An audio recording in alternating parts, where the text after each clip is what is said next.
Hi, for anyone that doesn't know, my name is Peter Nielsen, and I've been living with Crohn's disease my entire life. I have a TV and radio show that many of you know about worldwide, and the reason why I don't have my camera crew here and I'm not doing this in a Hollywood fashion. I'm at my own home. It's a Sunday morning, but God put it heavy on my heart because I probably have a couple hundred emails between Facebook and my inbox with my emails on just people wanting to know how to live with Crohn's disease or colitis. And the crazy thing is I have thousands of TV shows and radio shows, and I've never really been personal, uncut, one-on-one with you because I put it in a TV format or a radio format. But here I am in Michigan on a cold Sunday morning, and God put it heavy on my heart that I'm supposed to just do a series of these. So just look for them on either my YouTube channel or on my Facebook at Peter N. Nielsen, and they will be on an ongoing basis. I think the first thing that I want to do is apologize for not getting back to so many people that are in desperate need of finding answers on how to eat and how to exercise and how to live with a non-curable disease. And I think the first thing I want to talk about today is the mindset. Your mindset is so important because there's not a day that goes by that I don't feel some sort of pain or awareness that I do have a debilitating disease.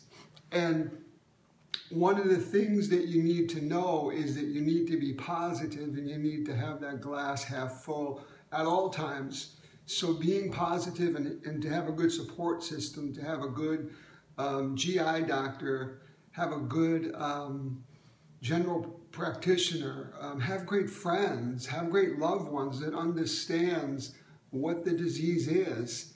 Give it light, don't keep it in the dark, because no one can help you if you're not telling them and educating them on the awareness of living with Crohn's disease. Many people don't even know how to spell it or don't know what it really is. It's like having the flu every day for the rest of your life. And as I aged, it's done different things. I have a form of rheumatoid arthritis, so it affects my joints, it affects my eyesight. There's days I feel like I don't want to get out of bed.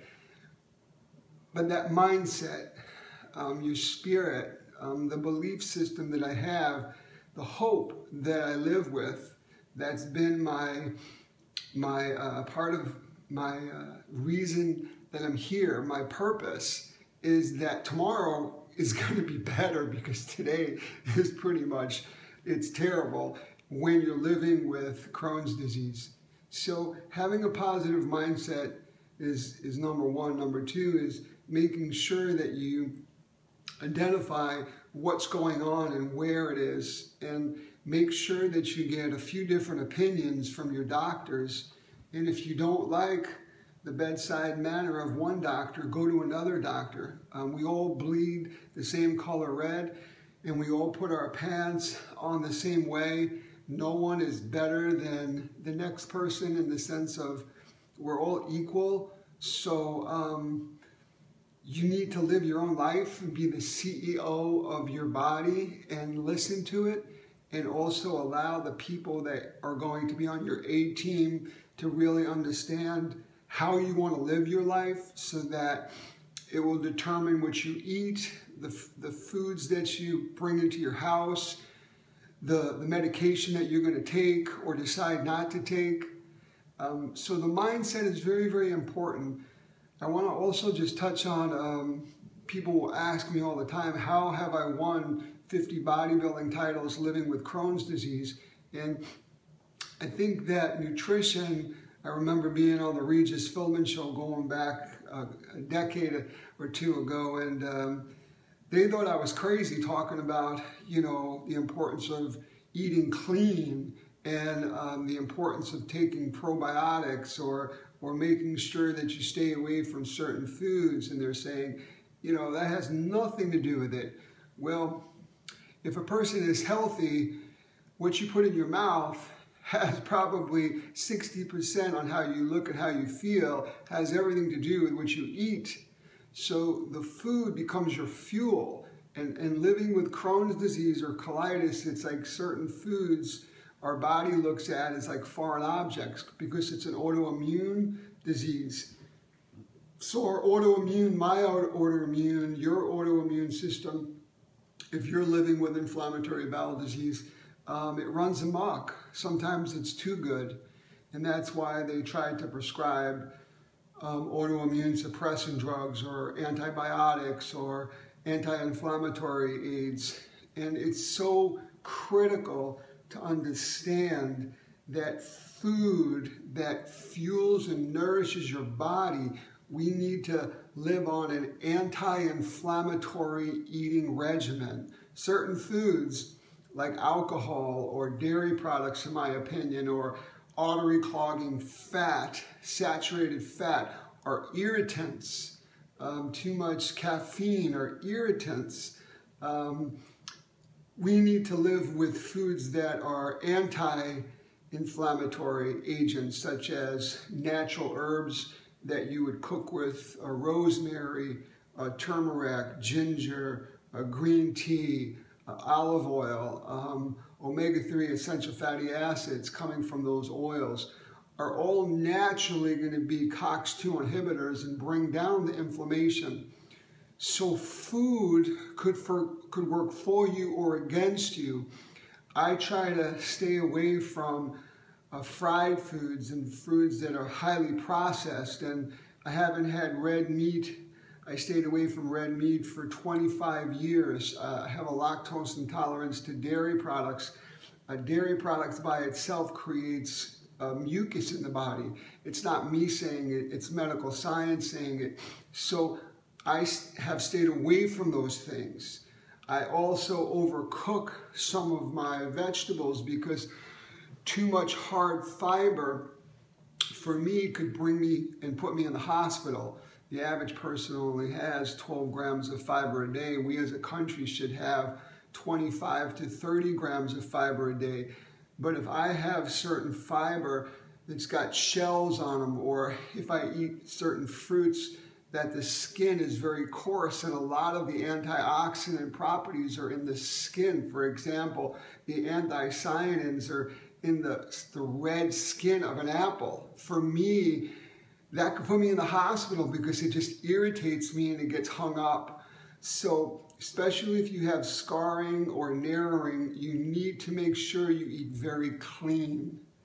Water, drinking half your ideal body weight in ounces of water each and every day is another thing that's essential. And for people that have compromised digestive systems, they should make sure that they don't drink large amounts of water while they eat. Wait 15 minutes prior, wait 15 minutes after, and don't drink water while you eat because it's going to just slow the process of digestion. It's going to, your body's going to have a hard time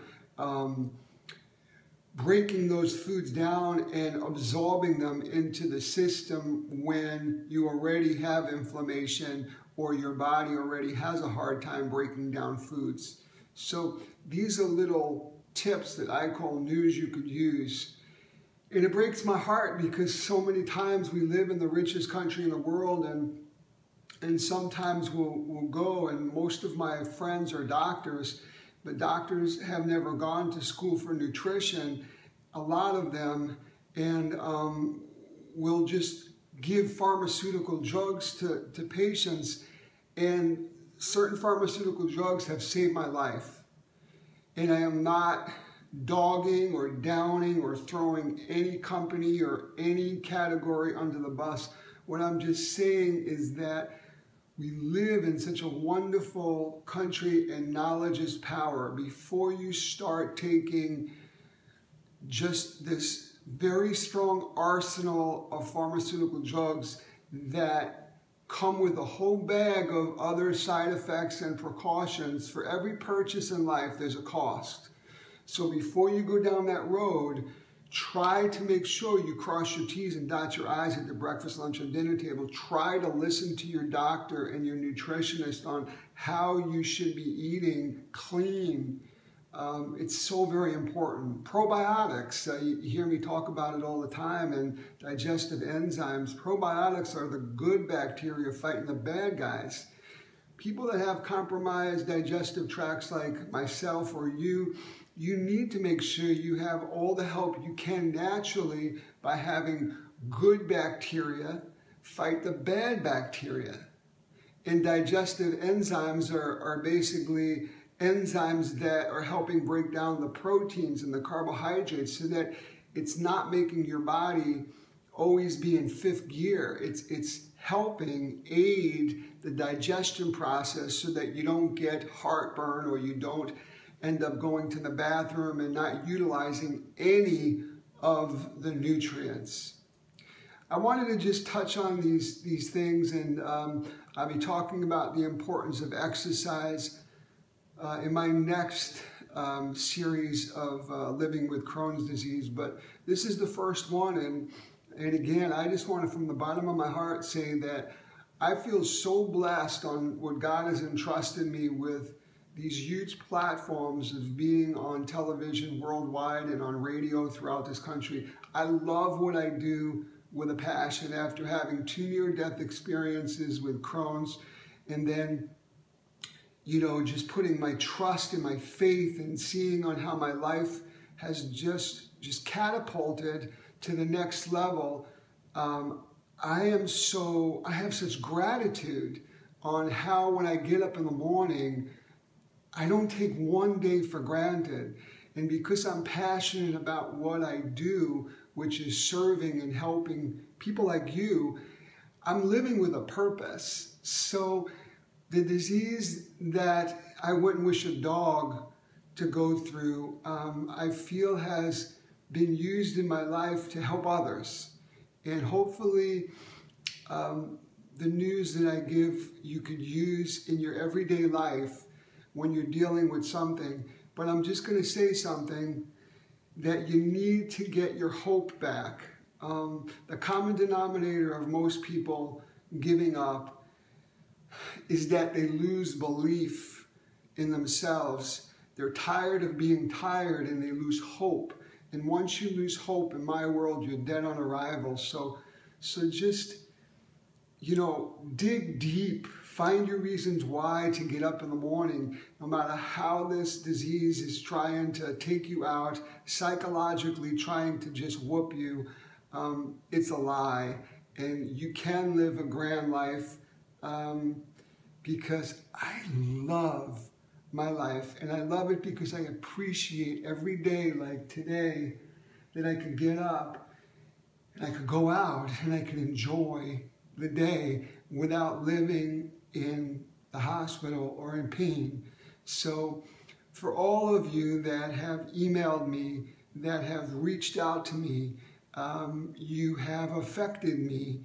And that's why I'm doing this, not with my Hollywood crew and lights and makeup and, you know, 40 takes. This is just me in my kitchen, just talking to you.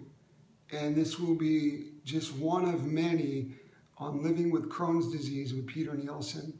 And again, you could always go for more information to my website, which is petersprinciples.com or principlesofhope.com. And you could Facebook me at Peter N. Nielsen or Principles of Hope. God bless you, and no matter what you're going through today, no matter how tough today is, know that this day shall pass. And if someone would have told me 30 years ago that I would be living the life that I'm living today, I would say you're reading the wrong book. But the greatest thing is that, you know, life can really be grand, but you got to believe, you got to hope, and you got to just really dig deep to find your reasons why to get up in the morning and say, this is going to be a better day. Have a great one, everyone.